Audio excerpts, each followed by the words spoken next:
we're going to go ahead and ask each one of the panelists to share just a few minutes about their experiences and how they've managed to strengthen national GEO in their countries. And so I'm going to go ahead and ask Dr. Franco from IDEAM to share first just a few minutes about how he has been able to engage GEO in Colombia. And GEO and Colombia has engaged both ways, GEO to Colombia, Colombia to GEO. So GEO, Colombia, Colombia, and GEO. You can do it from here if you want. Hello.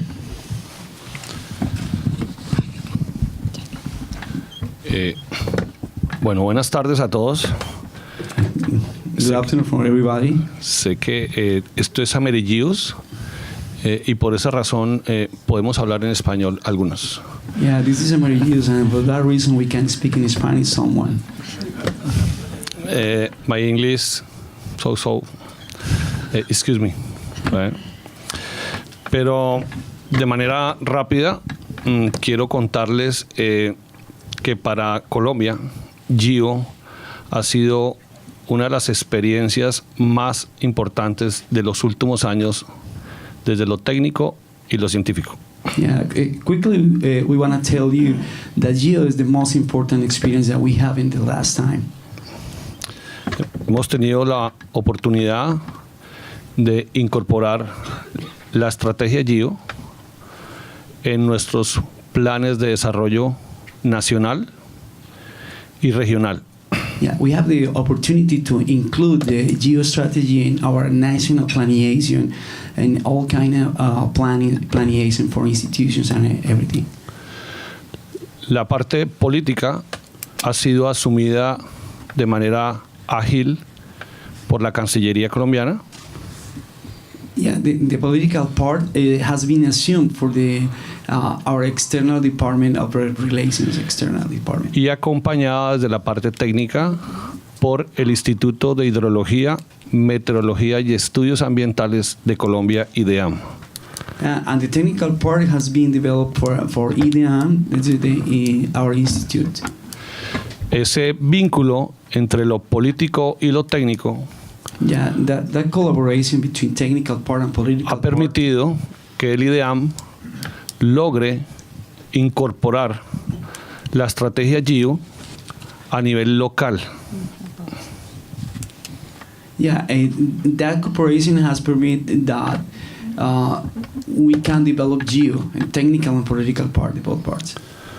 Hoy, los ministerios de Minas y Energía, Ministerio de Agricultura y Ministerio de Salud, Ministerio de Ambiente implementan programas GEO.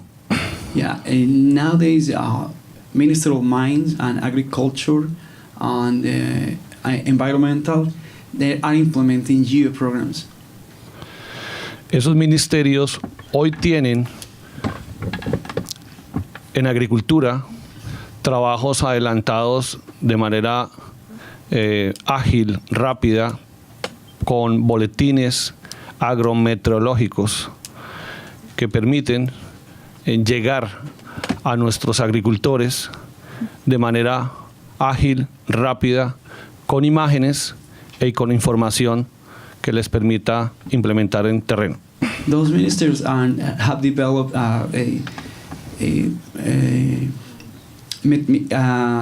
agrometeorological reports that permit to take decisions.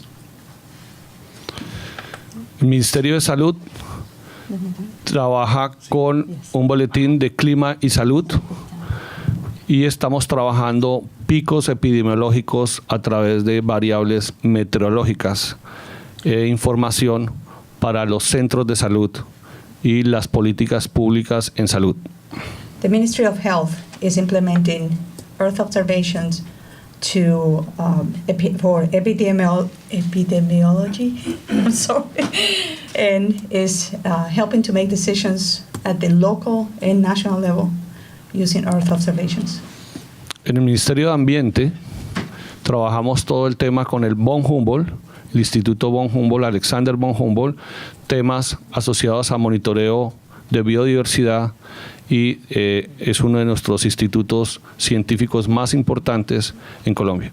Along with in the Ministry of Environment, along with the Von Humboldt Institute, which works in the part of biodiversity, we work together to monitor, but also to implement programs in the areas of monitoring biodiversity.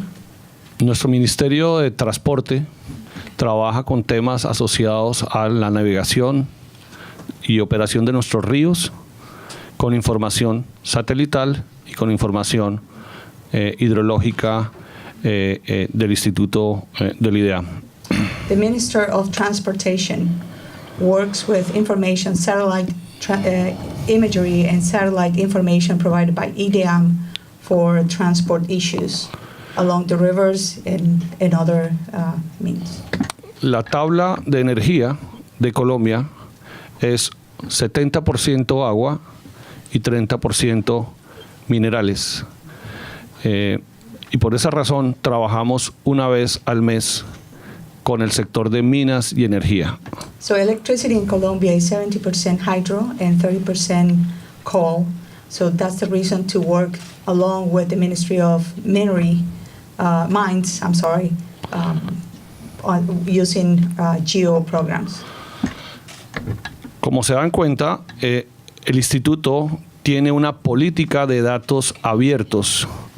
El IDEAM maneja una serie histórica de datos de más de 40 años, de información hidrológica, información meteorológica, y toda la información que capturamos es totalmente gratuita y abierta. Colombia has an open data law, and we have over 40 years of open data of hydrologists and river information, and we are handling that kind of information completely free, completely open for the public use and all kind of uses. Esta política de datos abiertos ha permitido que en los últimos 3 años la investigación científica en Colombia con relación a la información que manejamos se haya multiplicado por 3 y por 4. This open data policy has permitted that for the last 3 years, all research, all kind of investigation has multiplied by 3 or for many times. Por esa razón, GEO se ha convertido en nuestra mejor herramienta, nuestro mejor socio.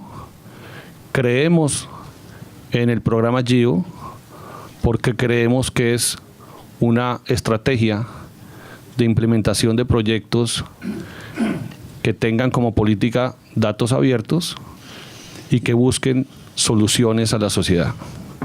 Yeah. For that reason, GEO is our partnership, is our tool, is our complementary part to make solutions for the society. Awesome. Por último, quiero agradecer a nuestros socios, a nuestros países aliados en esta estrategia y decirles que para Colombia, GEO seguirá siendo parte de nuestra solución y parte de encontrar soluciones. El IDEAM es una institución pública que tiene como responsabilidad hacer el análisis y la línea base ambiental de Colombia. Por esa razón, for that reason, we would like to thank so much to our partners, all institutions who participate in GEO. And GEO is strategic for Colombia. We're going to continue using all these initiatives and programs and projects to develop in Colombia. Hemos sido objeto de un fortalecimiento tecnológico muy grande, tal vez el más grande en la historia de los últimos 20 años en Colombia. Now we strengthened all our capacities. This is experience really capacity building in Colombia. Estamos haciendo una inversión como país cercano a los $18 millones en tecnología, en estaciones hidrometeorológicas, en radares meteorológicos, en adquisición de imágenes y sistemas receptores de imágenes satelitales. Yeah, we are investing $18 million of dollars in equipment and radars, hydrological stations, and Radares. infrastructure in Colombia. This is a big investment. Hoy tenemos 4 científicos colombianos estudiando, gracias a todo el tema de GEO, becados, y por esa razón no solamente adquiriendo tecnología, sino capacitando científicos colombianos. Es la forma de crecer, es la forma de prestarle un servicio a la sociedad eficiente, y por esa razón el gobierno de Colombia ha tomado la decisión de fortalecer esta estrategia. Yeah, now we have four Colombian scientific, because GEO in master degrees studying outside of the country, trying to bring new technology, and this is the way to growing capacity. Creemos que GEO es la respuesta que estábamos buscando en la formación y el crecimiento profesional de nuestro talento humano. GEO is the answer in the formation and the growing and strengthening of our human talent. Y si ustedes me preguntaran cuál ha sido la clave del éxito, es que creemos en GEO. Yeah, if we ask what is the key for our success, is because we believe in GEO. Somos un país vulnerable a la variabilidad climática. We are a country that is vulnerable to climate change. Esa variabilidad climática ha cobrado muchas vidas en Colombia. And that climate variability has taken many lives in Colombia. Y cualquier programa, proyecto que busque reducir los impactos sobre la sociedad colombiana, lo vamos a hacer. And any program that is looking for the reduction of that impact to our society in Colombia, we will work with that program. Pero partiendo del yo creo en GEO. But starting from the I believe in GEO. Por esa razón, hoy o esta semana es una semana triste, en la medida en que damos un paso al costado en la dirección de GEO, en AmeriGEOSS. This week is very difficult for us and sad, because we are moving away from the direction of GEO. Pero muy felices de que países como Argentina y Ecuador lleguen a liderar una nueva etapa en AmeriGEOSS. We're very happy that countries like Argentina and Ecuador are coming to guide and lead a new phase in AmeriGEOSS. Sabiendo claramente que van a tener un éxito y que vamos a seguir acompañando esta estrategia desde el gobierno de Colombia como debe ser, con las mismas ganas, la misma ilusión, pero por sobre todo con una felicidad enorme de poder contar con ustedes. We know that they are going to succeed in their new phase, and from the Colombian government, we will be accompanying you with many expectations. Termino solamente agradeciéndole a Bárbara Ryan su trabajo, su esfuerzo, pero también rogando o esperando que el nuevo secretario general piense en AmeriGEOSS desde el corazón, pero también desde los proyectos. We want to thank to Barbara Ryan for her effort and commitment to our region, and we hope that the new secretary, the new director of GEO, think of AmeriGEOSS from his heart and caring about the projects in our region. Muchas gracias. Thank you.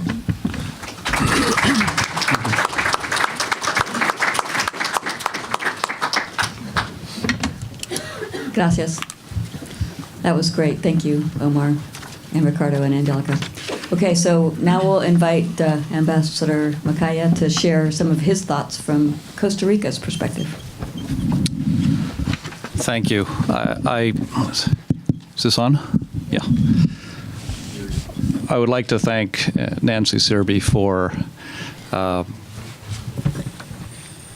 presenting us in this panel. It's a real pleasure to be sharing this table with Omar Franco and Angelica Gutierrez. And I thank all the organizers of GEO, or members, that put this together. I'd like to start from sort of a broad perspective and then start narrowing down to GEO and AmeriGEOSS. A lot of you out there probably have visited Costa Rica as a tourist. Costa Rica is a well-traveled destination. It's a beautiful country. We hope you keep coming.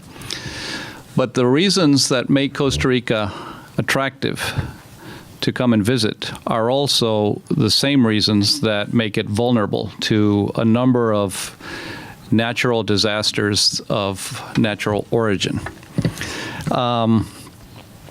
In the wintertime, we start thinking about places to go south and escape the cold. So we go to a warm country place in the tropics, and that tropical place, it could be Costa Rica, it could be somewhere else, but is probably going to be vulnerable to extreme weather. I'm going to go over a list of events that have all happened while I've been ambassador in Washington, which is 3 years. And I never thought I would spend as much time as I do on natural disasters. That was not high on my list of to-do things when I arrived in Washington.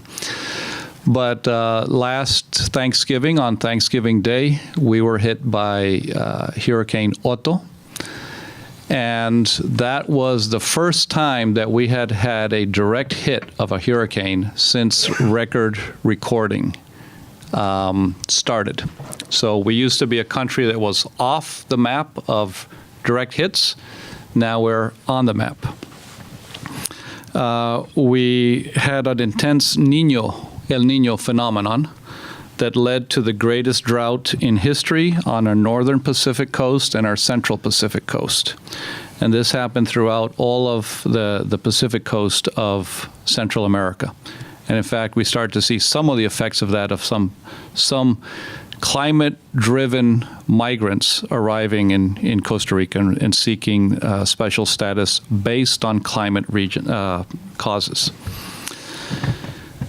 We also experienced the most severe floods on the Caribbean side in 50 years. Just recently, we were hit by Tropical Storm Nate, which later became Hurricane Nate as it went north. But as Tropical Storm Nate, it caused tremendous damage in Costa Rica, which we are still assessing.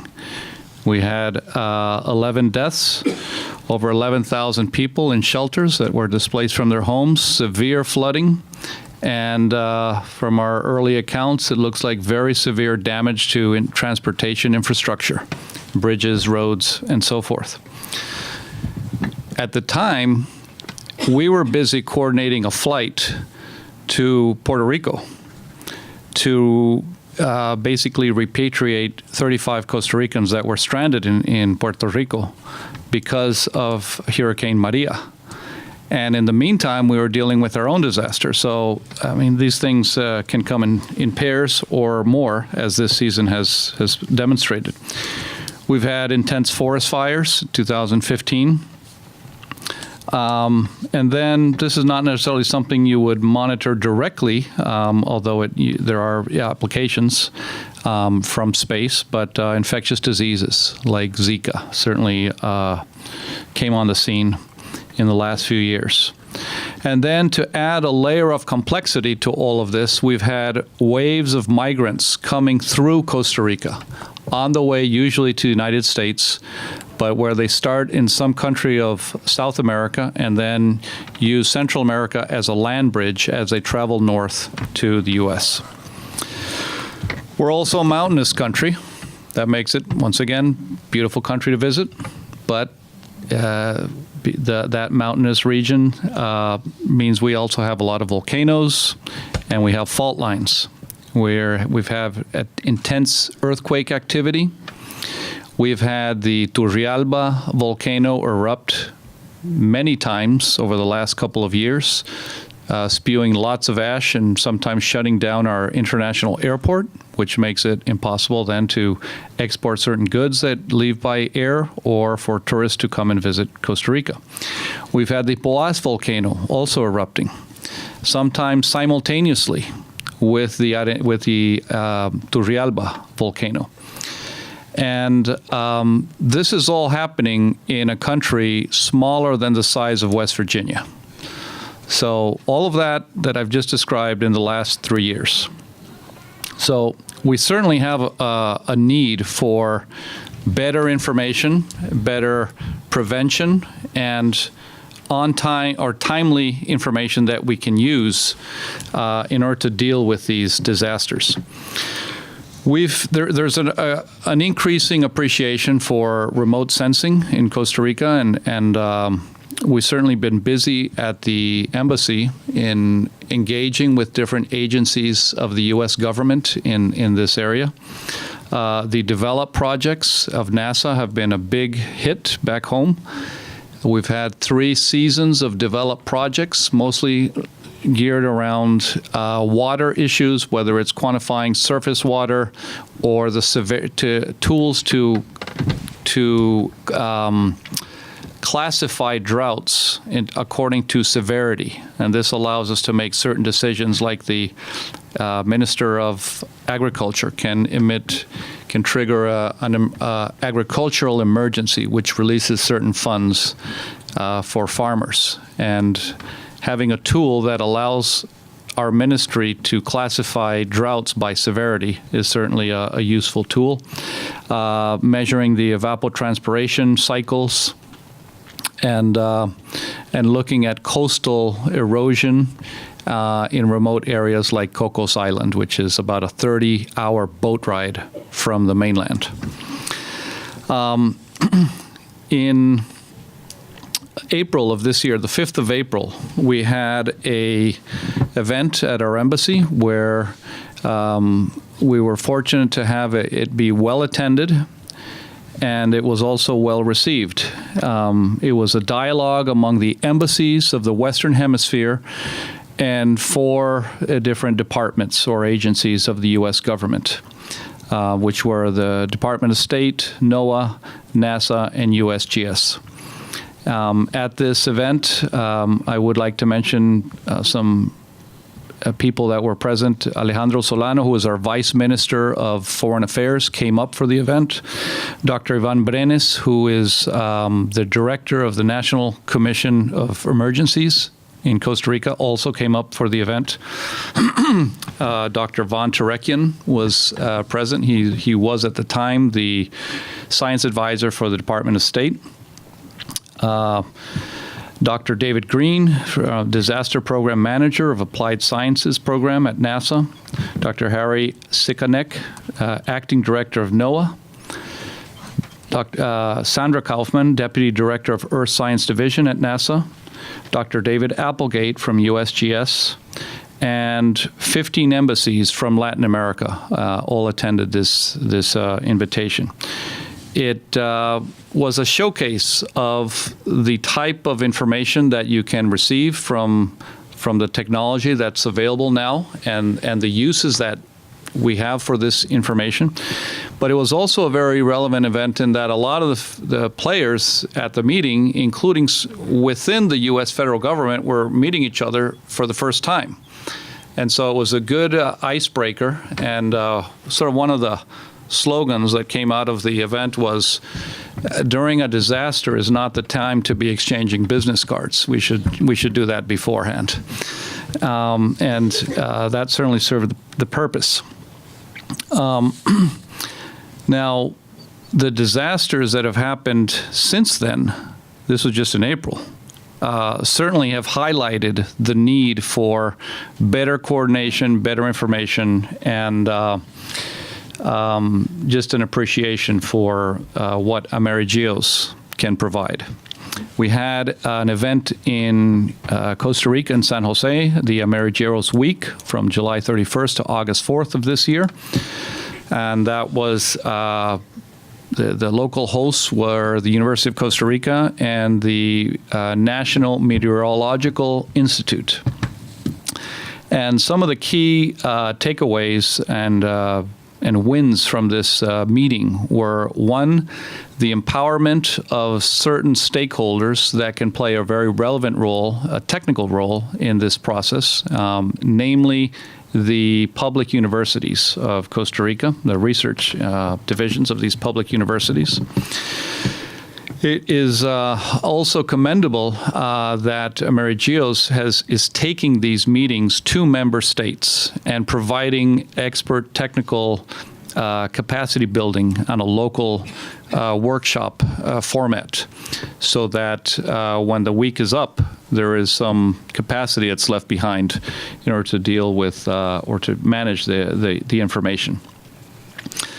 We also learned about interesting practices such as Colombia's, the practice of incorporating in a very integral fashion GEO into the structure of government and making it a formal relationship with the different ministries, which ensures obligations, sort of rights of what you can expect, and I presume a budget as well, which is also very interesting.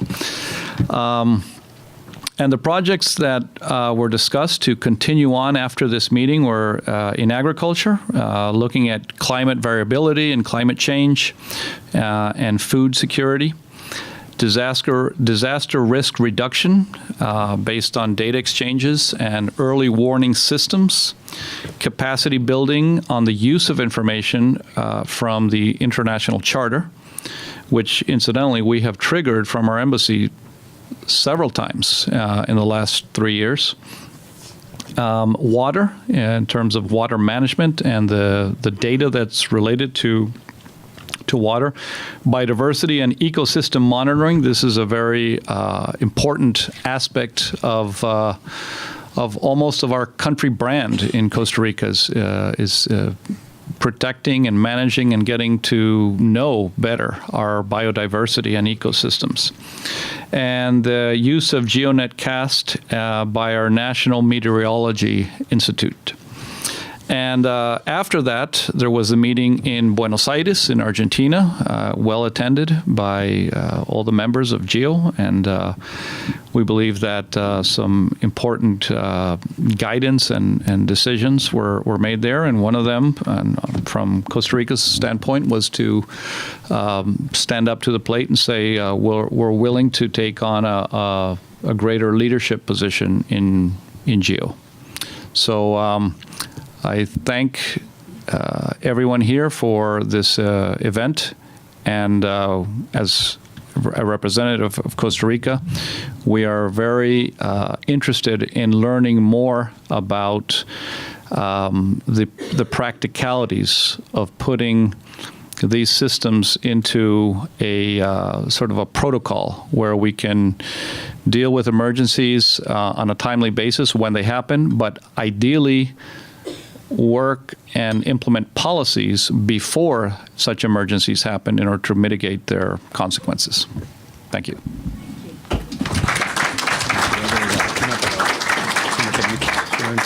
Thank you very much, Ambassador. Appreciate your remarks. Angelica, if in just a couple of minutes, Omar wants to say something. Sorry, go ahead.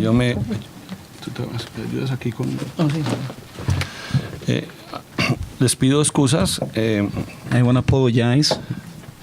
Tengo solamente una palabra más por agregar. I only have one more word to say. Aparte de agradecer a todos los organizadores en Estados Unidos por este evento, recordar que hoy me acompaña mi compañera Pilar Lozano. I would like to remember that today is with me Pilar la persona Lozano, que está implementando el cubo de datos en Colombia. the person who is implementing the data cube in Colombia. Un proyecto que aprendimos gracias a un colega colombiano, Alex Helm, que está aquí. That's a project that we started with.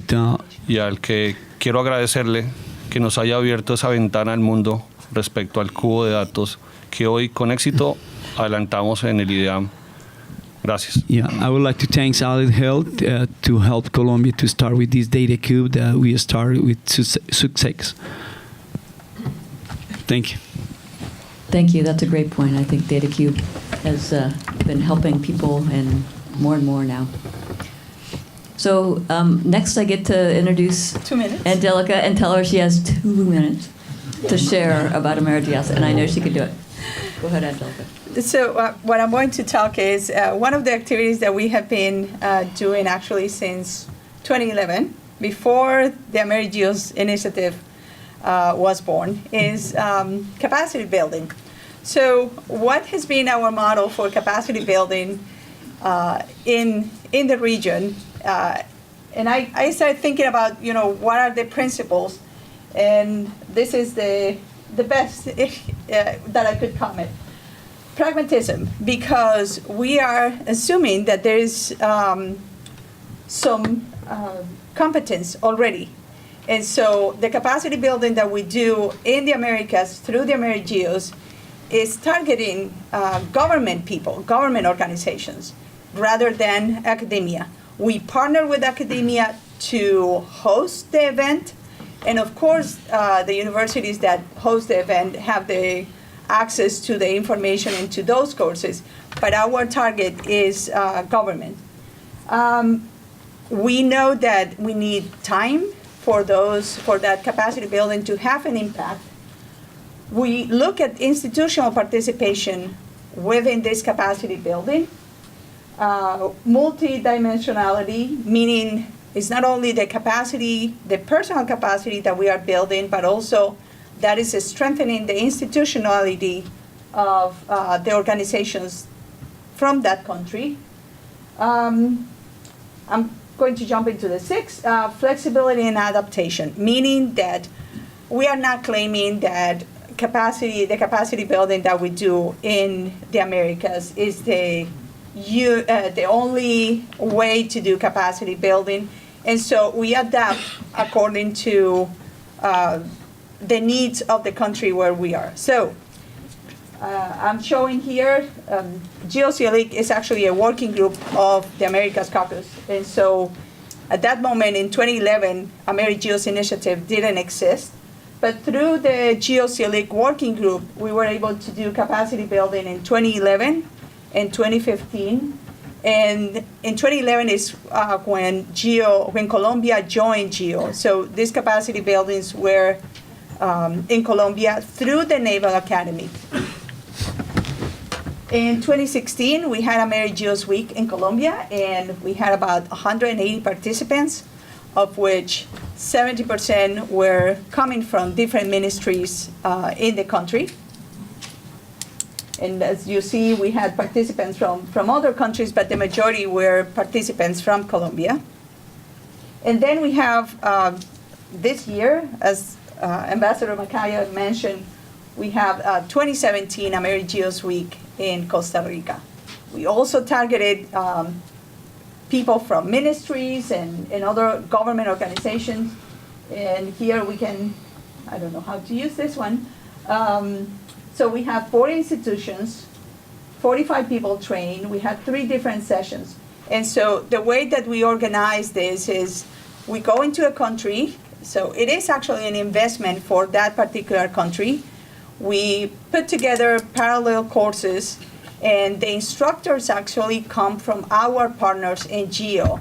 So I want to clarify that AmeriGEOSS doesn't do the instruction. It's through our partnership with CEOs, with other institutions that we, through NASA said, through NASA Develop, and other institutions international, that we can provide that instruction. And that's all I have.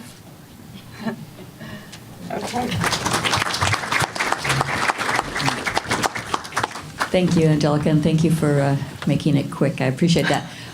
Maybe, I know that we're just a little bit behind, but I do think that this is a panel on purpose. So maybe I can ask Omar and Roman to just share one thing they would advise each other. And Angelica, one thing you would advise as well. Like, given where we are today, what should Colombia do to strengthen? What should Costa Rica do? And what should the United States do to help? ¿Cómo aconsejaría usted los Estados Unidos y Colombia? Y Costa Rica. ¿Qué pensaría que es lo mejor? Bueno, La parte de mi nombre o mi apellido es Franco. My name, my last name is Franco means Entonces, como Franco, quisiera dar un solo consejo. Si bien las cancillerías cumplen un rol político, la parte técnica debe estar acompañada por una organización que tenga la capacidad de llegar a todas las instancias técnicas interministeriales. So his advice is that he recognized that the ministries of foreign affairs have a political responsibility.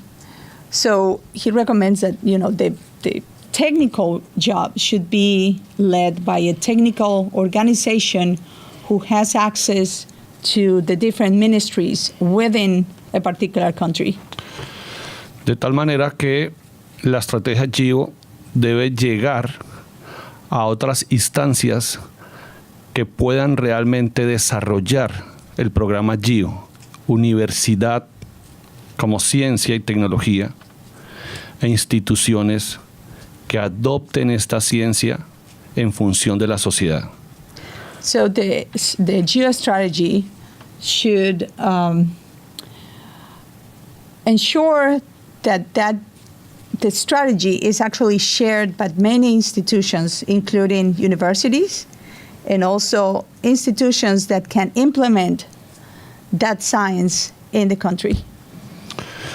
Pero las decisiones técnicas no pueden quedar en manos de la parte política. But the technical decisions cannot be in the hands of the political organization. El único consejo entonces es, si estamos en GEO, los técnicos deben operar GEO.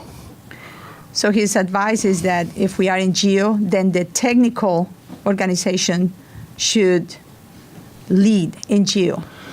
Muchas veces nos encontramos, y la experiencia nos da, que la semana AmeriGEOSS que desarrollamos en cada uno de nuestros países tiene como propósito capacitar científicos. The AmeriGEOSS Week, the purpose of AmeriGEOSS Week is to provide capacity to our scientist community. Pero nos encontramos con que a veces se envían técnicos en política pública y no técnicos en desarrollar proyectos de investigación. But sometimes we find that the participants coming from ministries and other organizations are with a political background rather than a technical background. Entonces, mi consejo es que esta estrategia tiene como fundamento la ciencia se vea en manos de quien implementa y ejecuta esa ciencia. His advice is that this strategy that is in which science is the foundation should be in the hands of people who execute scientific projects. Por último, los comités GEOS a nivel nacional son una muy buena estrategia para que el programa tenga brazos en cada una de las instancias de decisión. Entonces hay que crear un comité GEO nacional que permita que a ese comité asistan funcionarios de otras carteras. So he recommends to create national committees for GEO so that other leads from other organizations other than the principal organization can share and lead the strategy in their individual organizations. Ese fue nuestro mejor éxito con GEO, crear ese comité nacional, y aquí a mi espalda tengo a la persona que se encargó de dicha tarea. So that was our success in Colombia, and here behind me I have the person who was in charge of that task. Hay cosas que inclusive Yo aún no sé. Pero hay muchas instituciones en el país que gracias al trabajo de Ricardo se logró hacer. Y hoy sorprendentemente muchas instituciones en Colombia forman parte de GEO. So there are many things that I don't know in detail, but there are many. The surprising thing is that many institutions are now part of GEO thanks to Ricardo's work. Con sorpresa veo que inclusive hay instituciones que hoy se benefician de GEO con toda la tranquilidad que eso tiene para beneficio de todos los colombianos. So with my surprise, institutions that I didn't know were taking part of GEO are benefiting today from GEO. La política de datos abiertos permite eso. The open data policies allowed for that. Entonces, mi consejo es, hay que concentrar GEO de la parte política y dejarle a los técnicos la tarea. So his final advice is to remove the political part and leave the technical leading the part of GEO. Thank you. Okay, Ambassador Macaya. I'll be very short because I think Colombia has really implemented this in an integral manner. So I'm not sure what I can recommend to Colombia. But I would like to say that I fully agree that the technical expertise has to be running the technical aspects, but there will come times when political decisions have to be made. And it's good to have them on board from the beginning, and that it's not sort of presented as an option of go this way or that way based strictly on technical parameters. I mean, hopefully the science will guide the policy, but it usually takes longer to get consensus, political consensus, and that shouldn't be underestimated. Thank you. Great perspectives. Angelica, you get the last word. 1 minute. What do you advise? Oh, gosh. My advice is to, sometimes I find that it's not because people don't have the will to work in GEO, it's because they don't know. And so my advice is actually for us too. We need to do a better job communicating the benefits of GEO. Communication probably, besides open data policy, we need to develop a strategy to communicate, sort of like the 101 for dummies, something like that, GEO, so that is easier to understand to the regular person who's not technical. Great. All right. Thanks, everyone. And I think we'll go to the next panel. So let's give them a round of applause.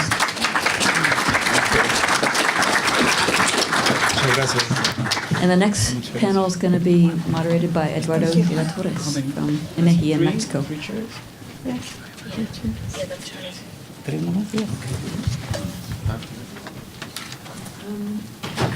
If you want to start up there, and then we'll have this to London. Okay. Go ahead, you go up there.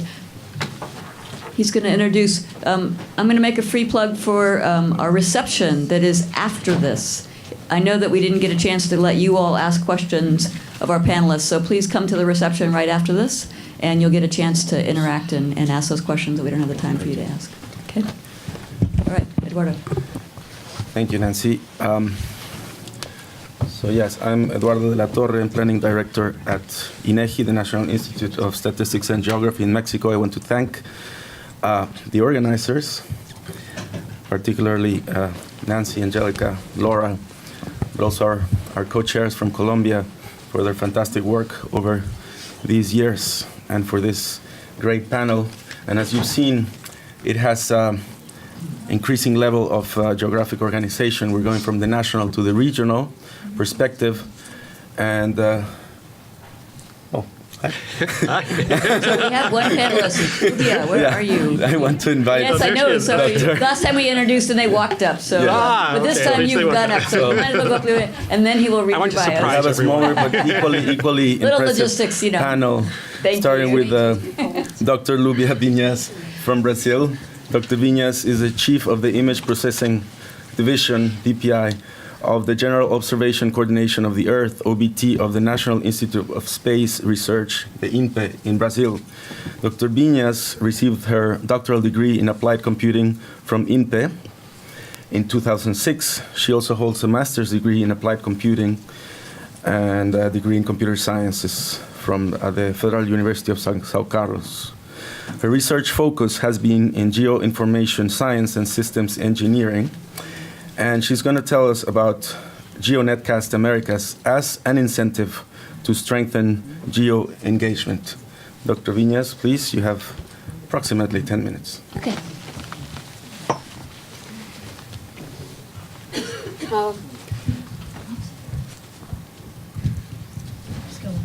Yes.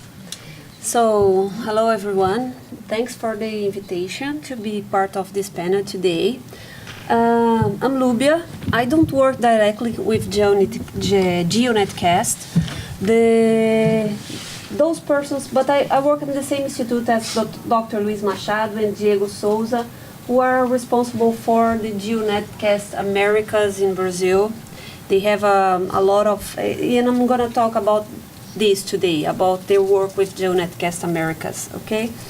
The slides were prepared by Diego Souza, and I hope that I will be able to answer your questions and to discuss this with you today.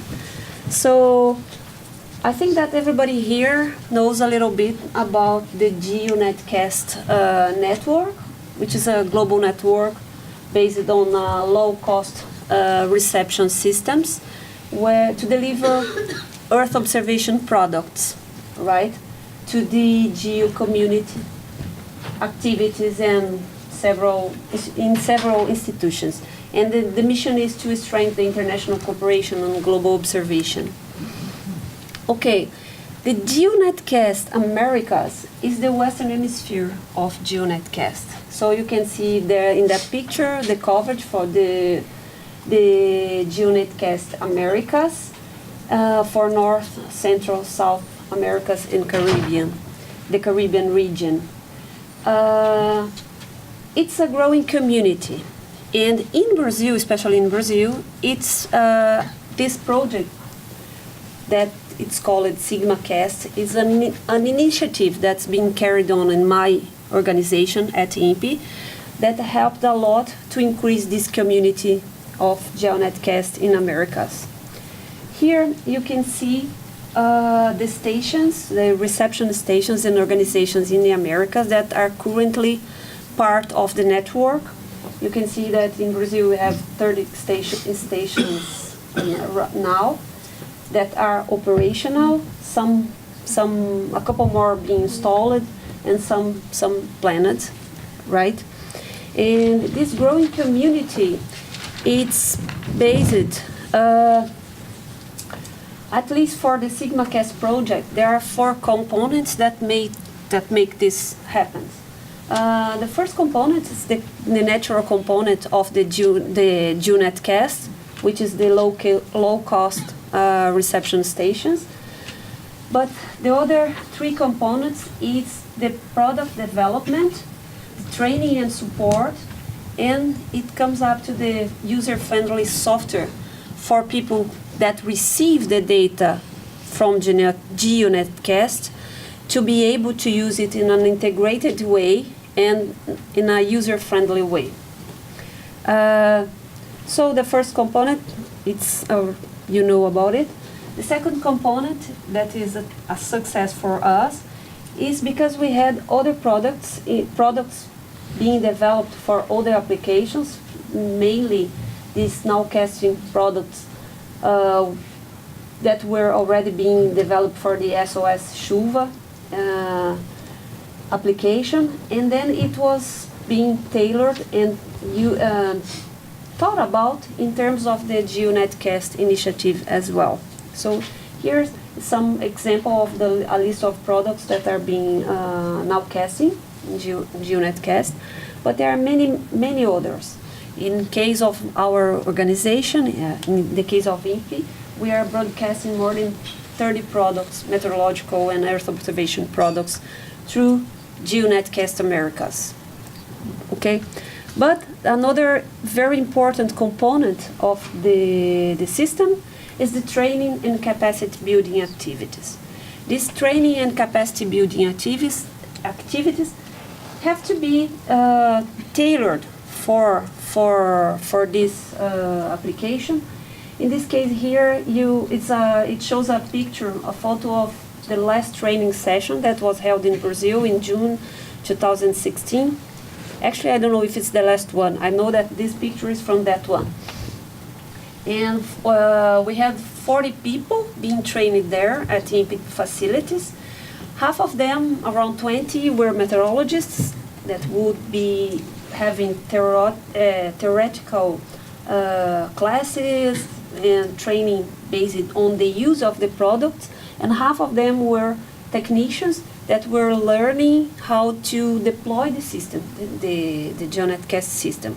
So it worked very well to have this mix of infrastructure and also user applications and meteorologists. And another very important component of this project was SigmaCast software. The name Sigma, it's because GIS in Portuguese is SIG, right? So the acronym came from that. It's a user-friendly, easy to deploy software, which facilitates and allows the users of GeoNetCast products to visualize and to manage the data, the database of the data being now casted. So that made a huge difference also for the success of the product, because users don't have to. It's free, it's open, it's easy to install, and there's the documentation and the training, and so the users can easily, for example, experience the animation of a product being downloaded and transmitted through GeoNetCast. So this is easily configurable, and that made a lot. But of course, a user can also use another GIS or another application to work with this data. But having a simple tool and a customized tool helps a lot too. Here, it's some user case examples of users in different institutes in Brazil, organizations in Brazil, that are receiving and using the data that is being transmitted through GeoNetCast Americas, right? These are different institutions in different parts of Brazil. For example, in the Amazonia region, in the northeast part of Brazil, I'm finished. And in the southeast part of Brazil, some of meteorological, some are agricultural. So, our final message today is this, that we believe that creating a GEOSS, GeoNetCast Americas, is a way to create a GEOSS node in the region, and then it completes the circle of having the local node based on some decisions, technical decisions and the data decisions, contributing to the benefit of society. So I planned to do a very short presentation, and I think that was it. Thank you.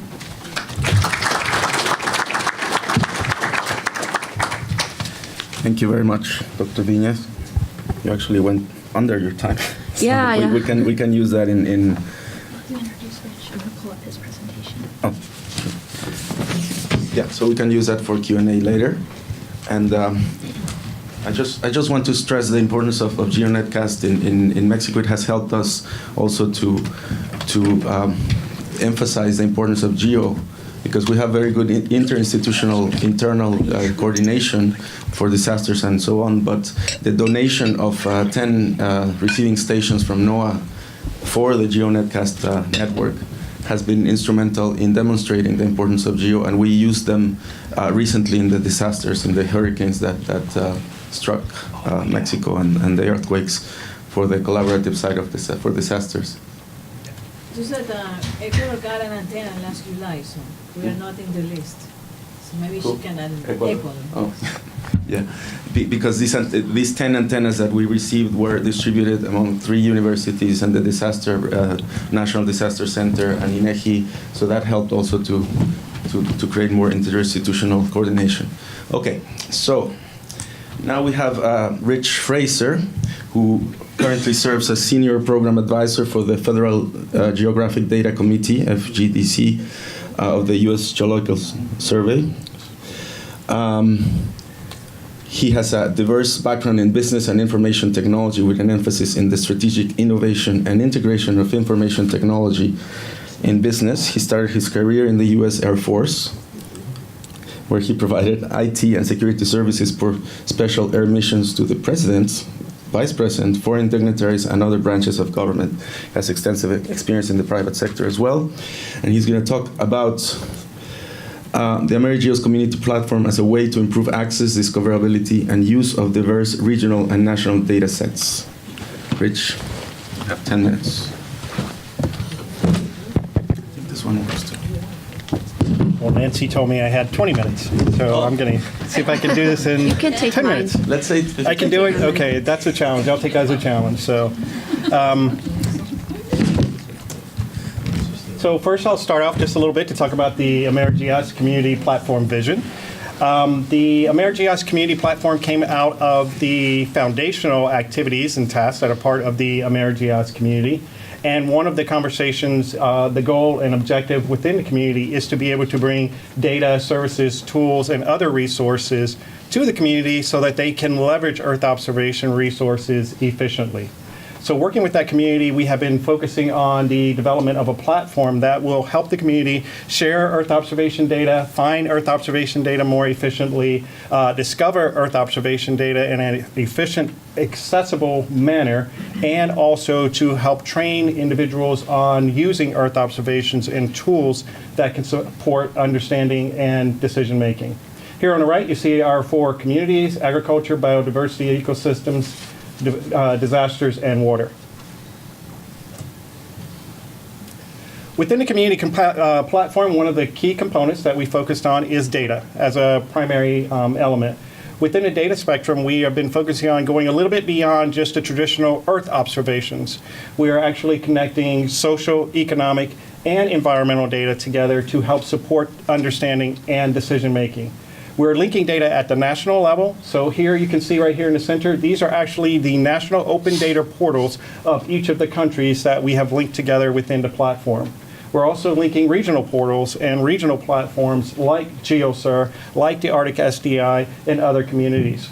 Within the global context, we've linked in the Humanitarian Data Exchange and the Integrated Oceans Observation System, and we're also working with other communities who provide their information to be part of the platform resources.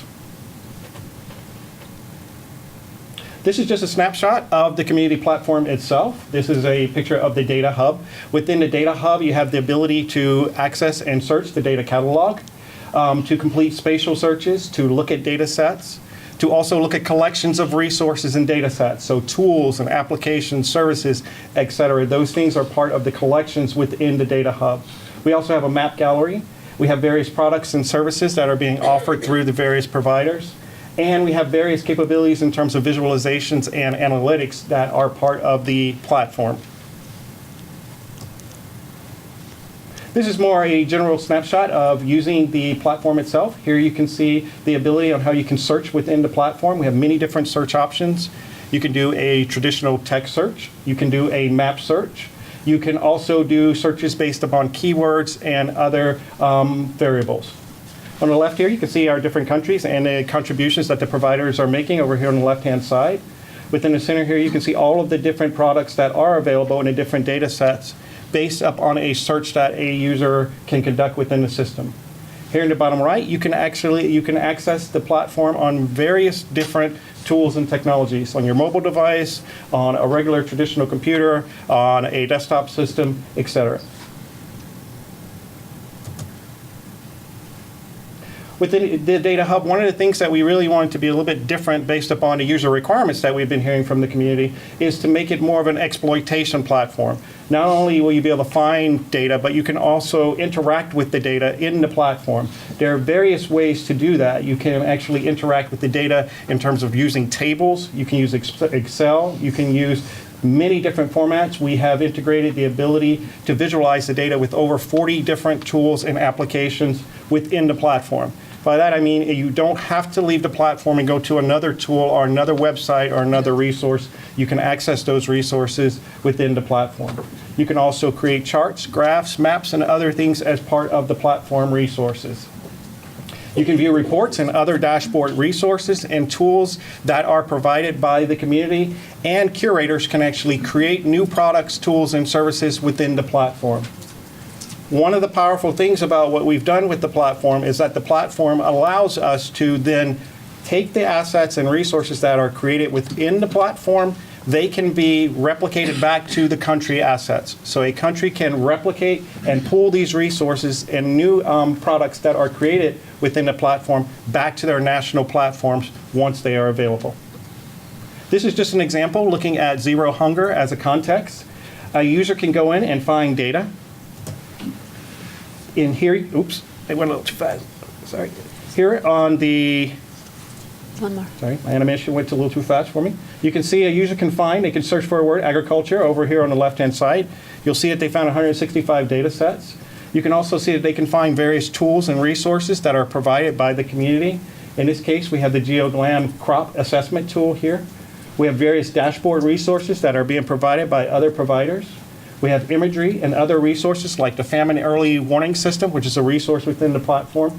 And all of these resources, again, are accessible through the platform. If they want to download the imagery or other assets, they can do that directly through the platform. We also have the ability to create, curators can create various special views for their specific communities. If it's the disasters community, if it's the food security community, or whatever community it is, they can go in as curators and curate and bring those assets together specifically for their working group. Under the water domain, this is an example here where you can do a search for water, find 428 data sets. You can find water variables associated with those data sets, and you can actually click on any one of those and you can specifically find data sets associated with each of those keywords, or you can search on those keywords as well. And you can pull up different reports. A couple of these reports, for example, are reports that came from the Human Data Exchange and or other reports that countries and or other providers are providing. But here you can see at the bottom here, you can access a host of other tools, applications, and services that are provided by the community contributors. Examples are like the CEOS Water Portal that we've recently added to the inventory.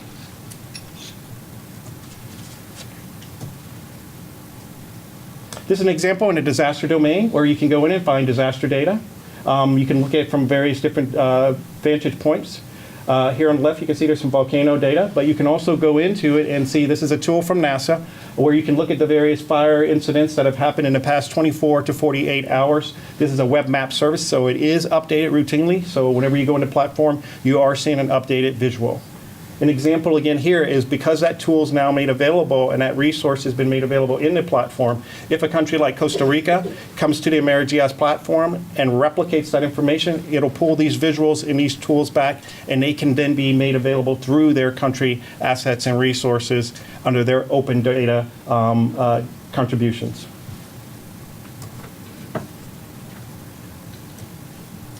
And that's it. Just kind of a highlight overview. I know that was really fast. I will encourage you all that we are going to be doing full demonstrations of the platform at the AmeriGEOSS exhibit later. And you can access the platform at AmeriGEOSS.org, which has recently been launched. And we have several social media sites and so forth where you can also find more information.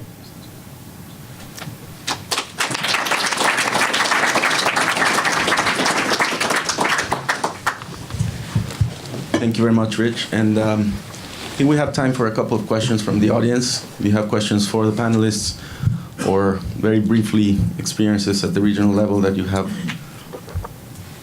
we have about 2 or 3 minutes for that. Yes, Doug. I was just curious how bilingual or even trilingual is the site, because some of your search words were Spanish and the results are coming back in English. How are you handling that? Sure. I should use the technology in front of me, right? Okay. So we have enabled multilingual search within the platform, so you can do multiple different types of searches. We have found, though, it is challenging sometimes, depending upon the language type and depending upon how someone spells a particular word, that it does become challenging. We're working on specific vocabularies. That's one of the things that we've been talking with the water community as an example. Once we have those in place, it does allow you to do various just different types of search. But if you wanted to know water in English, you'd have to search for water right now. If you wanted to know water in Spanish, you'd have to search for agua, etc., as you saw on some of the searches that we did earlier. But once we get those vocabularies created, if someone searches for water, they would find water across the 4 different languages and vice versa. So that's one of the things that we have to put that translation in place.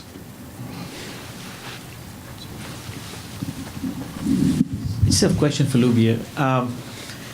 You mentioned that do you have the data that goes through the GeoNetcast? Is there a central curation place, or is there any way for external entities to come as the new data sets become available? What is the avenue for getting it to the users in the region? I don't know if it's even a relevant. Maybe I've not asked the right question, but there are other data sets out there that may be of value to your region, and what is the mechanism for connecting it to the system? Well, you have the list of data providers. You have a list of data providers and a list of the products associated with the data providers. So I think that you have to be one of the data providers if it fits the infrastructure for dissemination in GeoNetcast, in one of the system of dissemination. You will be contributing to that. But I think that how someone becomes a data provider, I'm not sure. Do you know? You know, Angelica? Yeah, I can answer. Oh, yeah, okay. Thank you.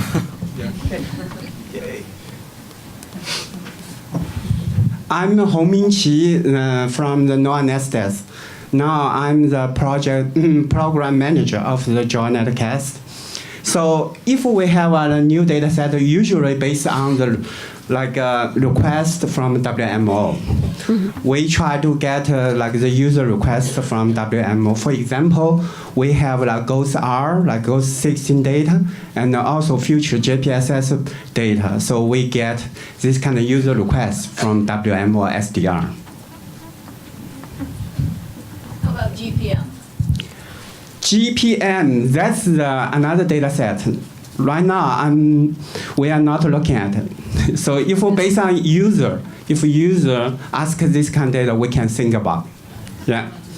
But if somebody has data sets to offer or has products to offer, they can actively contact the points of contact for GeoNetcast and be asked to be added to the data providers, right? I think that was the question. If World Bank has their water products and they want to feed them to the region through GeoNetcast, and they can be contacting the point of contact for the system and be added as a data provider. So then we can think about maybe consider the bandwidth and put the data into, if we can. Yeah. Okay. That was nice. We need to talk. Okay. So with that, I'll turn over to, I want to thank the panelists. Please give them a round of applause. Thank you, Lydia. you, Rich. And now we turn to Shannon from Canada. We have a very NAFTA moderation, as long as it lasts.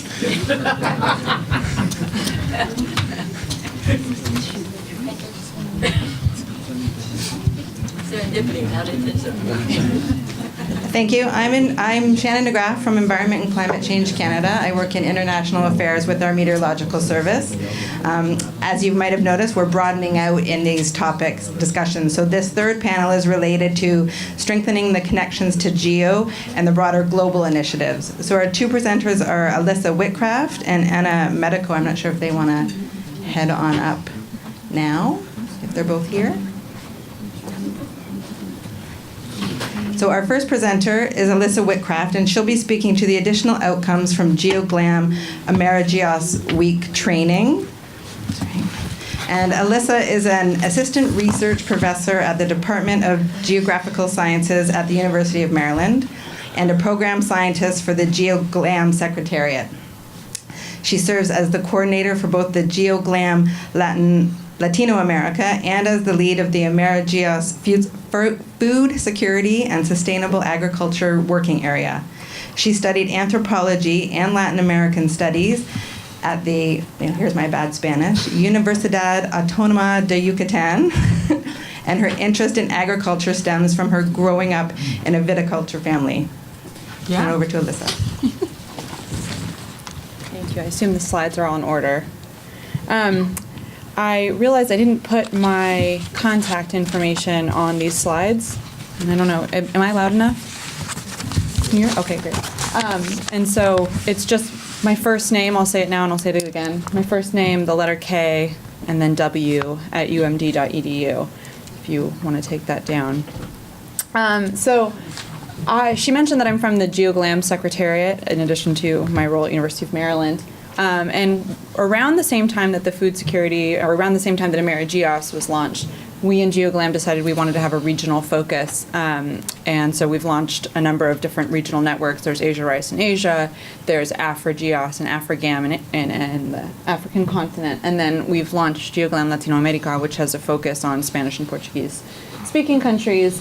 But this was launched at just the same time as AmeriGEOSS was, and there's obviously a lot of opportunity for overlap and sharing there. So AmeriGEOSS has many more working areas than just agriculture. GeoGlam has many other geographical areas than just the Americas, and so kind of in the center of this Venn diagram is GeoGlam Latino America and this particular food security and sustainable agriculture working group. All that's to say that basically these two initiatives are leaning heavily on one another and leveraging the contacts and the activities that each one of them has going on. And sort of the idea is that countries that are, it's that Waldo Tobler first rule of geography, places that are near one another have the most in common. Things that are further away tend to have a little less in common. So we're kind of leaning on that set of shared resources, shared perhaps cultivation practices, shared experiences, and all of that to kind of build these networks out. Right now, this particular working group is really in its very nascent stages, I would say, but I think starting from 2018 and beyond, it's going to just be up. And so part of the reason I wanted you guys to take note of my email address is a plea that I have is we're really trying to build a community of practice in the Americas. There are so many activities going on, and they're all just coming close to bumping into one another, but there's sort of a disconnect between them. And so we need participation from all of the countries who are part of the Americas Caucus in this working group.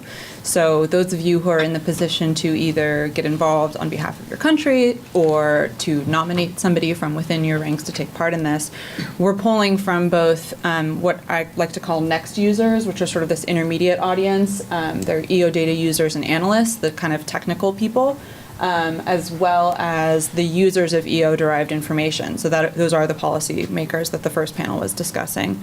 For both GeoGlam Latino America and for this FSSA working group, we're seeking co-leadership from other America's Caucus countries.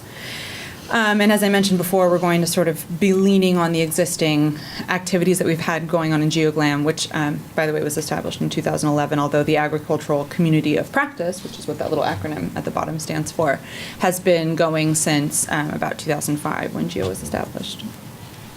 So some of the accomplishments that we have between these two groups to date are, and this one's quite recent, is the involvement of Chile in GeoGlam's Crop Monitor for Early Warning. This is a monthly report that GeoGlam produces that reports to the audience, both participants and the audience or the early warning community, provides an opportunity to derive consensus around crop conditions, primarily focused on areas that are at risk for food insecurity. And so it was great to get representation from actually the countries in this as opposed to people at USAID or other US or European research agencies reporting on what's going on in the Americas. We would like that information to come from within country. And so that was an accomplishment to get some greater involvement from a new country. We've had 2 workshops one at each of the AmeriGEOSS weeks that was mentioned earlier. We had a special session at the Brazilian Remote Sensing Symposium earlier this year. Out of the first workshop in Bogota, there's been a collaboration between Argentina and Colombia on palm productivity monitoring, and this was something that was expressed as an interest also in Costa Rica, and there's been some growing collaboration around that, which is exciting. And there's also been some establishment of rangeland and pasture productivity monitoring sites. That's a sub-initiative of GeoGlam that's focused, as opposed to on food crops, on pastures and rangelands, essentially. So recently in Costa Rica, we had this workshop. It was a 3-day intensive hands-on workshop. It started out with sort of an overview of remote sensing basics, and also included a presentation from a person from Costa Rica, which was actually a little bit difficult to track down somebody who was willing to serve as an instructor. But this person from Senat came and gave sort of a rundown of their work in the area of cropland monitoring and earth observations. But the primary instruction was given by Argentina. And this is the guy, Carlos Di Bella, is the lead of GeoGlam Latino America. What was nice about this session is that there were participants who came from government research agencies, universities, but also from private industry. So it kind of allows you to get the stakeholders that are kind of at multiple levels of engagement and multiple opportunities of operational uptake. And it focused on 2 monitoring tools and interfaces for agriculture. The GLAM system, which there's a little screen cap of it here, which allows you to look at sort of crop conditions in near real time in your areas of interest, as well as the crop monitor for early warning. And there are 4 key outcomes of this. Research collaborations, and there are a couple that have grown. We've had follow-up telecons with participants from the workshops to try and spur these discussions, continue them, and connect them with people in other countries as well. And so the biggest 2 are yield estimation and area mapping for palm, sugarcane, and banana. And then there's also some potential linkages to JCAM sites. And with work with the GeoGlows community, which is sort of a little bit beyond us, as Angelica was saying earlier, through CIELIC and all of the stuff that's preceded this, some hydrological balance work that has obviously great interplay with crop production. We've been working to get Costa Rica involved in the GeoGlam crop monitor. As I mentioned with Chile, we want to have within-country reporting as opposed to reporting coming from the outside. And so we're trying to engage people in this process, also in GeoGlam at large and in RAP, the rangelands activity. And some news on that is that we've identified a point of contact at the University of Costa Rica, and they can serve as sort of a potential hinge to the Ministry of Agriculture, which is, sort of the end user making the decision. And then we've also connected the RAP interested parties with the RAP co-lead, who is from Argentina but works at CSIRO in Australia. We have had some interest in particular from the commercial sector, which is quite interesting, from Corbana and Icafe, in a tailored agricultural monitoring system for their purposes. A pro of that is that they come prepared with their own funding. That's why it's kind of nice to have private industry come for the sort of ease of operational transition. But there's a research challenge that underpins that they may not necessarily be interested in being a part of, and that's studying these sort of specialty crops, which typically aren't under the purview of what we've done in GeoGlam. So it's not a limitation, but it's a challenge, and it's also an opportunity to link people who are in universities and research industry with the private sector, which is always an exciting way to go.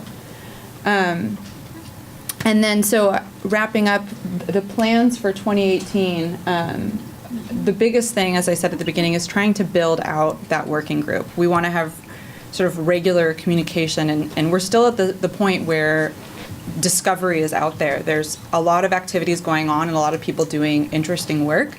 And there are people doing work that might overlap, but they're missing the EO connection. And I'll give an example of the SDGs where a lot of the metrics are, or actually all of the metrics are statistical.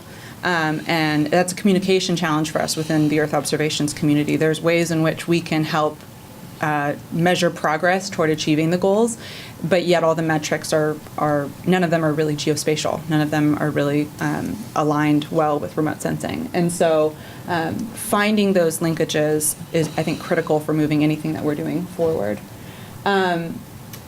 An exciting thing is that both the G20 chairmanship and AMIS, which is the Agricultural Market Information System, which was mandated by the G20 alongside GeoGlam in 2011, the chairmanship is moving to Argentina. And they've highlighted a huge priority for them is showcasing what they've done in the realms of agriculture and food security. So we're looking to leverage that as much as possible and having some workshops and some events to show off what we've done and increase participation from Latin America. And another big activity is linking existing activities. I've kind of come back to this theme a few times. There's so many things going on that we're not even aware of, and people aren't aware of one another. And so getting these different groups connected and discussing, I think, is I hate this phrase, but I'm going to use it anyway, low-hanging fruit. It really is. It's just getting people to talk to one another is such a huge thing that we can do within GEO. And I think just formalizing the general working group, but to do that, I would really like to build the community of practice and people who are involved. So again, my email is alyssakw@umd.edu if you're at all in the position to kind of assist in that effort of growing this important activity. That's it. Thanks.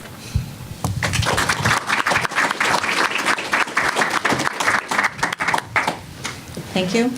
Our next presenter is Anna Medico, who will be speaking to Responding to the Sendai Framework for Disaster Risk Reduction, Lessons Learned from the Argentina Summit.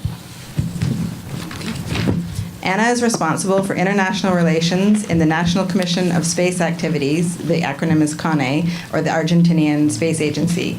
She is in charge of fostering collaborations with international partners in the different areas of work defined in the National Space Program of Argentina, which is focused mainly on Earth observation.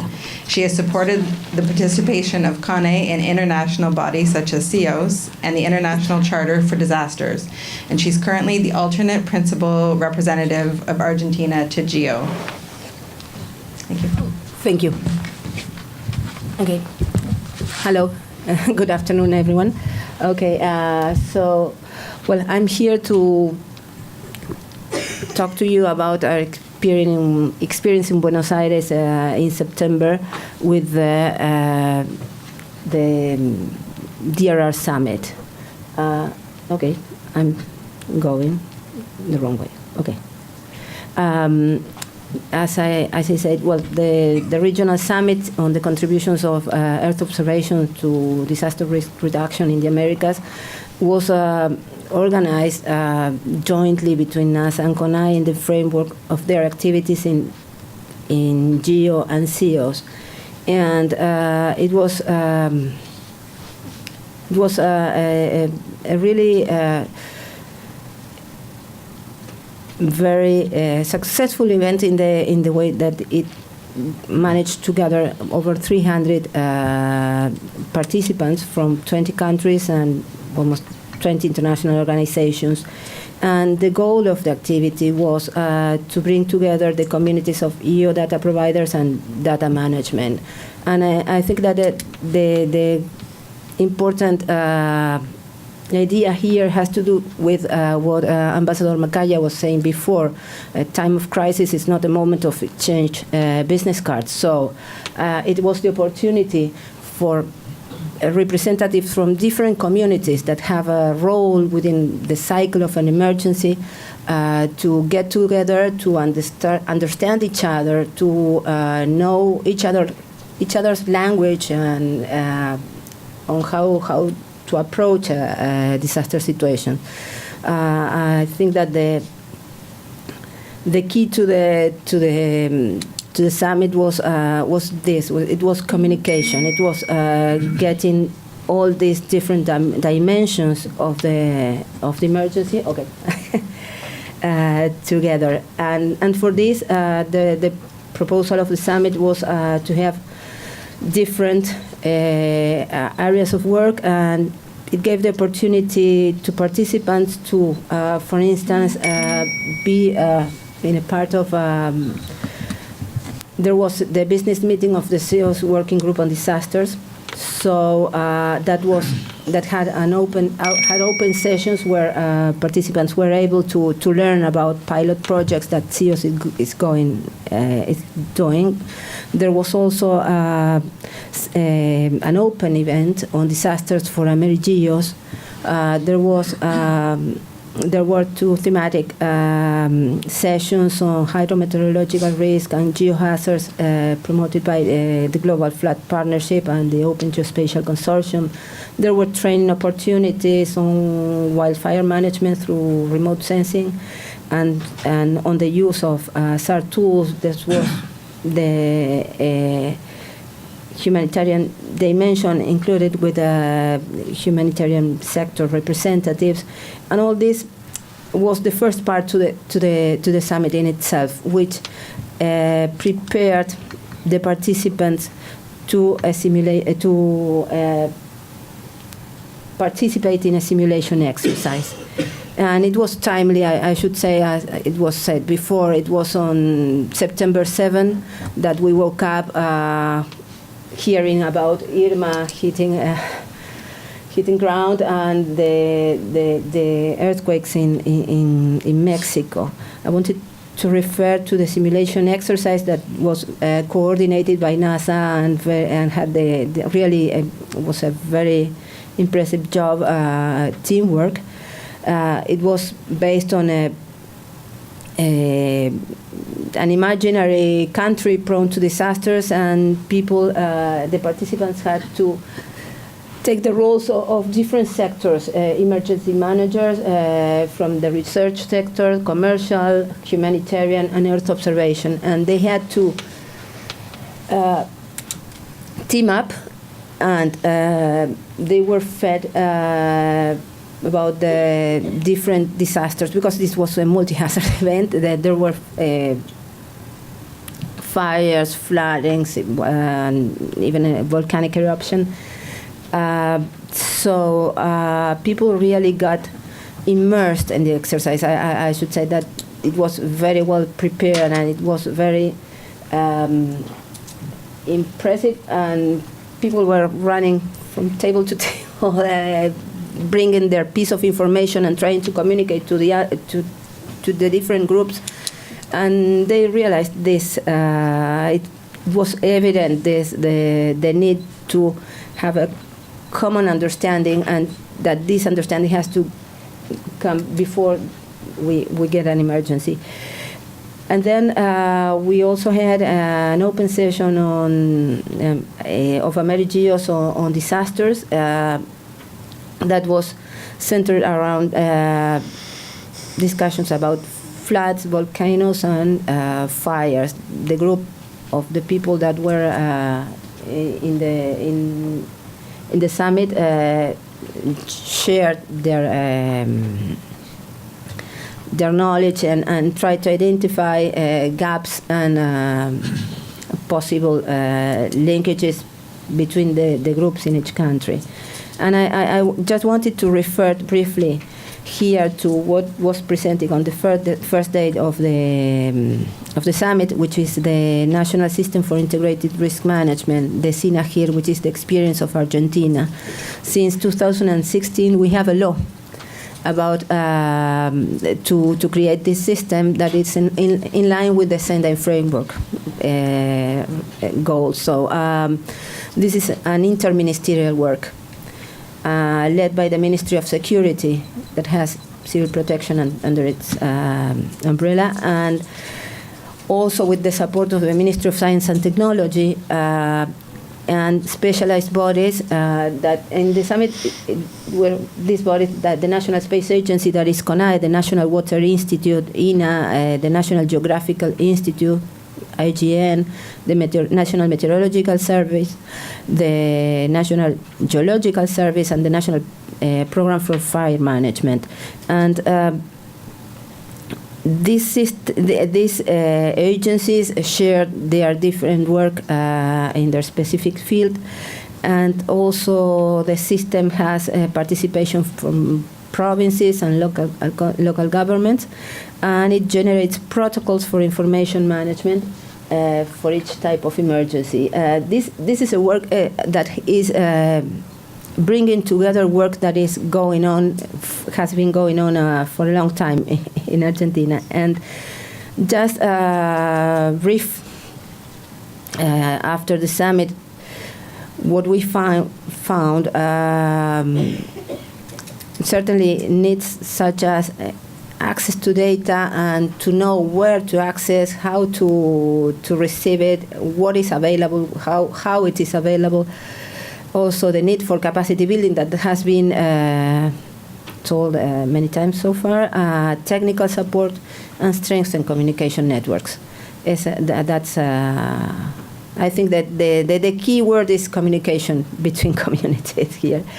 And I wanted to say thank you, and thank you to the teams that organized the summit in NASA and CONAE. Really, there was a great effort, and it raised a lot of interest. At the end of the summit, there was the opportunity for participants to express their interest and possible collaboration projects that they would see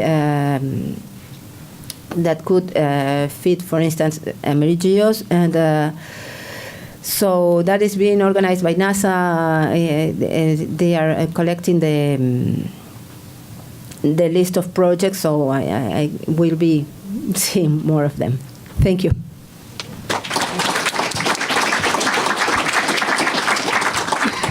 Thank you to our panelists. Are there any questions or comments from the floor for either of those presentations?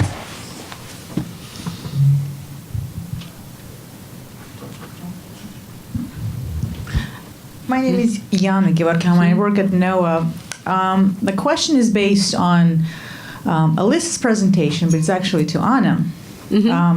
One of the objectives of GEO, and as internally we talk about what we'd like to see GEO to help facilitate, is development of national GEO coordination mechanisms at the national level. So where multiple ministries, agencies would talk about Earth observations, including about GEO.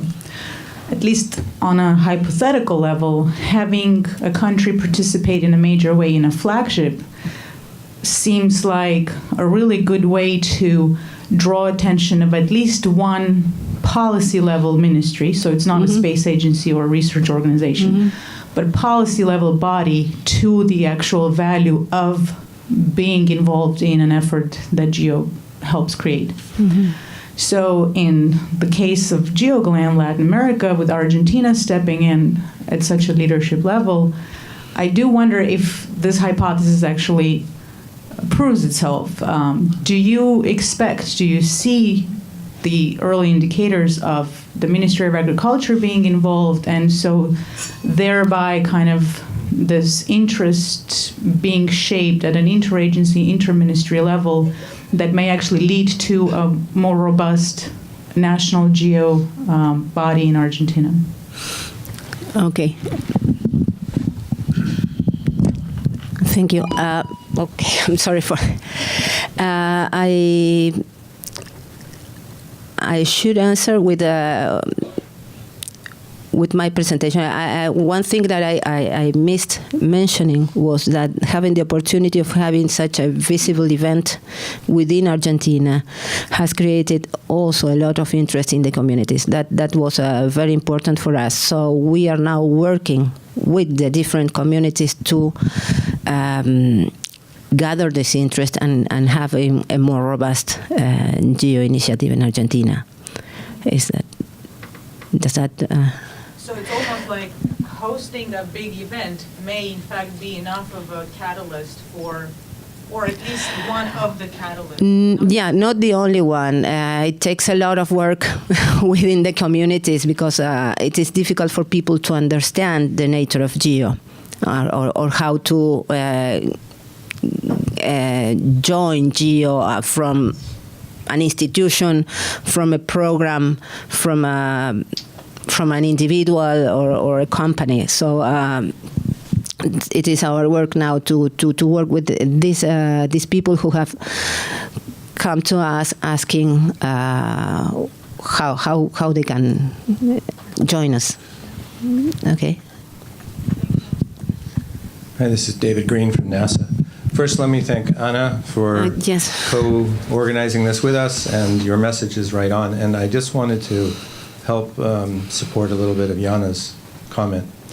So we brought together many of the ministries and many different countries and many different organizations. And in fact, we met at kind of a critical level of attention, where we actually did have, and maybe Anna you didn't remember, but we actually had the secretary from Department of Agriculture come in to our session during the exercise because they had heard across the ministries of these collection of the level of effort had raised it to their understanding. So the secretary actually came over specifically to meet and talk about future opportunities of agriculture and food security in relation to disasters, and was actually very intrigued. So when you get away from just the one or two people going to an effort and talking about GEO, to really inviting actively, not just raising awareness, but actually inviting people to come around the table, you get to a point where it's like a fire. It draws people in, and that's what I think we found. And so the next intent is we raised awareness, we identified many, many people in the first year, and I think our priority going forward, as Anna was referring to, at the very end of that meeting, we started developing work plans. What do we want to do next? What would be successful if we want to do next? And another evidence of what I was commenting about reaching a critical level is after 5.5 days of working and exercise drills, running from table to table, as Anna mentioned, we weren't sure people had the energy left on a Friday to start developing work plans. We couldn't get them to leave the room. They were very engaged and very committed to the GEO, to the efforts, and we also, the idea that it wasn't just technical, but there was technical, and there were policy people, there were implementers, there were youth movements. So I think just opening up the whole GEO to a much larger community, reaching that critical mass was a lessons learned for all of us. And I think we have momentum. And now the next trick with the AmeriGEOSS, our goals, and Nancy and Angelica and I have talked about, is now, and many of the others here, is building on that momentum. And I think our plans in 2018 are to now bring up those work plans and those strategies to build AmeriGEOSS and the links to the other AmeriGEOSS efforts beyond just disasters. Thank you. Are there any other questions? It's more to, I have a question to Alyssa Gilberto Camara from EP Brazil. It is on the issue of the GeoGlam. How do you see that the GeoGlam could deliver products in a way such successful as the GeoNetCast has done? The success of GeoNetCast has been done to a combination of things. First was the work that NOAA put behind it in order to make the whole system work, to develop the idea, the concept, make it easy to deploy, make it really fantastic, and then allow people to contribute to it. not own the system to an extent that no one can contribute to it. So now in GeoGlam, how do you see breaking the barriers that still exist, that most of the work is done in a certain place, and a lot of people are sort of passive consumers? So can we learn something from GeoNetcast to apply in GeoGlam as to, let's say, the potential for users of GeoGlam is absolutely staggering if you think about it. So what is to be done to do this, to tap into this potential to reach the success level as we have done in GeoNetcast? Thank you. That's a really good question. And it's something that we've talked about a lot. There's a couple of different ways to look at the question about how to make products more accessible. Because there's different levels of products. Of course, there's sort of higher level data products that require more analysis before kind of information can be derived or decisions can be empowered. And then there's something like the crop monitor reports that are publications that anybody can download, and there's no barrier from a data download perspective or access or comprehension in that way. And I'll say that what we've done in GeoGlam just very recently is we're kind of launching what we're calling GeoGlam 2.0, which is this consideration of the fact that we really have to address challenges around opening up. First of all, bringing together all of the resources that currently exist, all of those different products that I was mentioning at all the different levels, and then making that increasingly discoverable and usable by the different communities who might be interested in them. And you're saying there's a staggering audience for the number of products that we produce. Well, there are, but with all the products at all these different levels, you have to make sure that you're kind of targeting the right user with the right product that they're actually asking for. So in this new GeoGlam 2.0, we have kind of two new working areas. One is information technology, which is focused on, in particular, data dissemination, access, and use, and those are sort of the data products that we're looking really at a technical user about, and building a platform that is adaptable to different user needs. That might involve linking up with, for example, the GEOSS data cube, and allowing them to kind of tailor the formation of the data sets in ways that are applicable to the particular problem that they're trying to solve. We've explored things like web mapping services and sitting APIs on top of the different data so people can query the data in a way that's applicable and useful to them. And I think that kind of increases their ownership of the data. And then the other activity that we have going on is the development of a GeoGlam knowledge management system, which is sort of a repository for all of the products and the derived bits of information, with sort of a sustainable and long-term plan so that the outcomes that we have aren't lost as new people come in. They're open and accessible to people throughout time, and people can contribute their products into that. It's kind of consistent with the whole GEO-GCI, GEOSS Common Infrastructure Plan that they have, and about kind of promoting people's ability to both contribute to and draw from a common platform. And I think Eldridge's presentation about the AmeriGEOSS platform is a really viable vehicle for kind of pursuing that latter knowledge management system kind of idea. I hope that addresses your question. Great. Thank you to our last two panelists. And I'm going to turn it back over to Nancy to end the day. Great.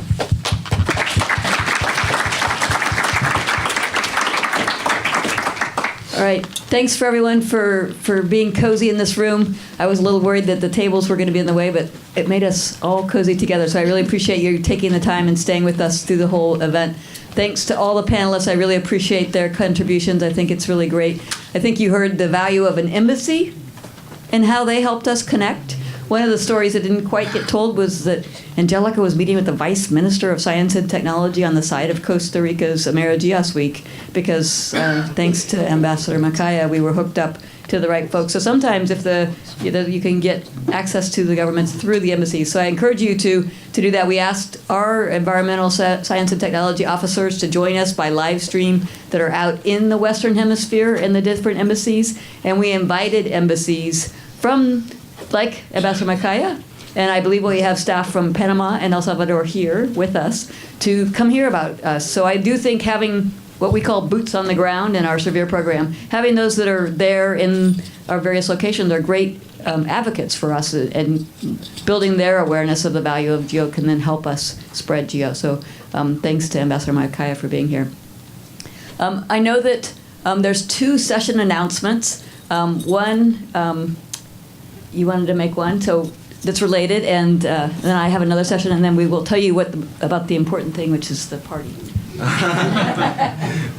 Thank you, Nancy. Alisa mentioned that the SDG indicators are mainly statistical based, and it's true. They were designed by the statistical community and approved by the UN Stat Commission. However, since they were approved, the Commission created a group on geospatial information, a working group with 12 countries and agencies, UN agencies, and GEO is a major participant. And there's an initiative within GEO in support of Agenda 2030 that has been a major contributor to the SDG indicators. And tomorrow there's a side event at 8:30 a.m., and you're all invited. There will be many specific country experiences on the SDG indicators, and many will be from the Americas. So this is in Hemisphere A, I believe. So you're all invited. Thank you. Thanks. Another session I'll make a plug for is a capacity building session. It's tomorrow, 1 o'clock. Ashash is helping to lead it, and it's just right down the way here, Meridian C. So co-development is something that we strongly believe in the severe program, and is a great way to build capacity where you're working side by side with the scientists, with the engineers, with the policymakers to develop that application and tailor it to your particular needs at a particular ministry. So come hear about that and some of the ways, some success stories tomorrow. Last but not least, this is the Western Hemisphere meeting together. So it's only right that our party, our reception, graciously hosted by Secure World Foundation. Do we have anybody here from Secure World? Go ahead, stand up, Crystal. Thanks to Crystal and Secure World Foundation, we have a reception now in Hemisphere B for the Western Hemisphere. So come join us, have a chance to chat with your colleagues here, and ask those questions you didn't get a chance to of the panelists. Thank you very much.